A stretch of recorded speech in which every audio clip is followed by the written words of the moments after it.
Hello and welcome back to Module 3, Lesson 1. In this module, we'll focus on the topics devoted to the strategic planning methods and tools.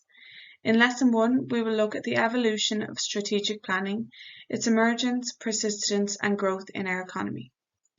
At any stage, feel free to pause the video to take notes, rewind to hear information again, or stop the video to complete a learning activity.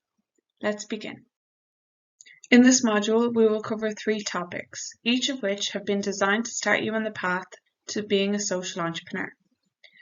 First, we will discuss the origins of the terminology before looking into the rise of strategic planning into a business development tool and further a tool for the overall expansion in societal governance. The first topic we'll look at is where does the word strategy come from?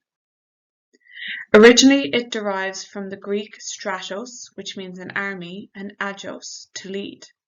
So stratos agos means the strategy and art of leading a war. So originally, it is the progress of a military movement. The word plan or planning comes from Latin plan, flat, or paper, flat. It's the ability to put the strategy, this art of leading a war, on a paper to plan it. The strategic management and strategic planning, the joint words as we know them today, emerged only around the 1950s, after World War II, when the economy boomed. When learning about strategic planning, we must first understand that in strategic planning, the planning is a process of breakdown. Your strategic vision, aims, goals, and tasks are broken down into smaller pieces. When we talk about strategic planning, the strategy refers to the results.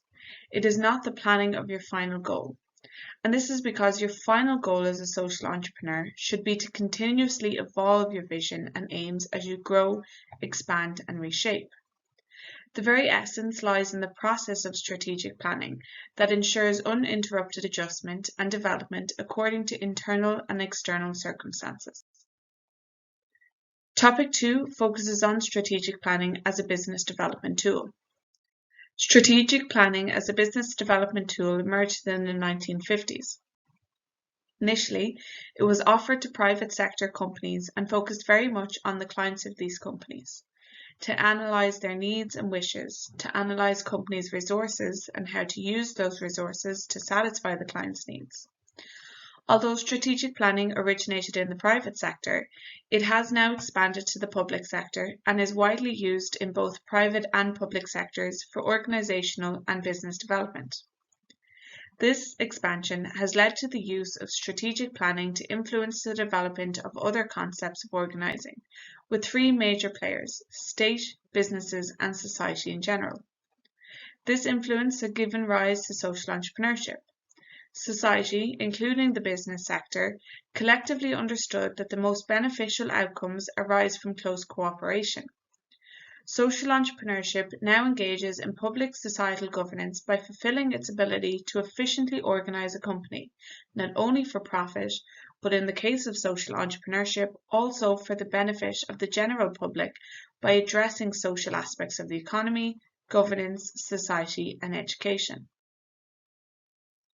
In the third topic of this lesson, we will look at the strategic breakout and overall expansion of societal governance, which we previously mentioned. We can see there are so many things now related to strategy and strategic planning. Often we use the word as a synonym for the word important. Strategic planning, strategic management, strategic decision-making, strategic partnerships, strategic investment, strategic thinking, and so forth. We attach the strategic word to emphasize something's importance. Actually, these are not just words and terminology. They're also actually policy documents, actual business processes, actual everyday works, and people working to develop and implement strategies.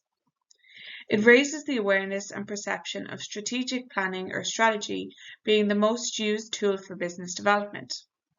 What is important is to emphasize that it's not the aim itself to develop a strategy.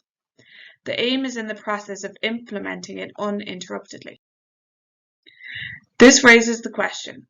We know everything is changing, social economics, politics, business models, but why does the strategy and the strategic, all of the words we mentioned in the previous slide, remain unchanged?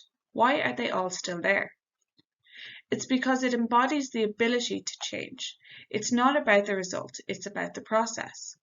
It envisions the long term with the mission. The mission remains intact, the reason why your company exists in this world stays intact, but the strategy allows you to stay aligned with your mission while adjusting to all the other changes and anticipate what's coming, including risk management, resource allocation, the ability to analyze changing needs of your clients, and the ability to allocate resources towards those needs. It involves engaging in societal governance and learning together with other players to deliver your service or your product in the changing environment. To sustain the knowledge from this first lesson, I've prepared several questions for you. Pause the video to read through the questions and try to answer them based on the information we've shared in the previous slides. You can refer back to some of the slides as we've discussed before. Pause the video now to complete the questions. Finally, to conclude, let's revise what we have discussed. We've introduced the concept of strategic planning, and we've explored its origins from the Greek word stratos agios, meaning the art of leading war. We've looked at the modern version of the terms, and we've also introduced ourselves to the strategic planning, strategic development, and everything else strategic, which emerged only in the 1950s in the private sector, but rather rapidly encompassed all the spheres of societal governance both in private and public sectors. In the public sector, the adoption of strategic planning was driven by social pressure, mirroring its success in private business development. Clients got used to it and demanded the same for public administration, leading to public administration reforms. Later, social entrepreneurship also derived from this social demand, from society's demand towards the public administration. Today, we witness a strategic breakout in all management and government, all private and public areas. It is likely the most efficient and widely used business development tool today.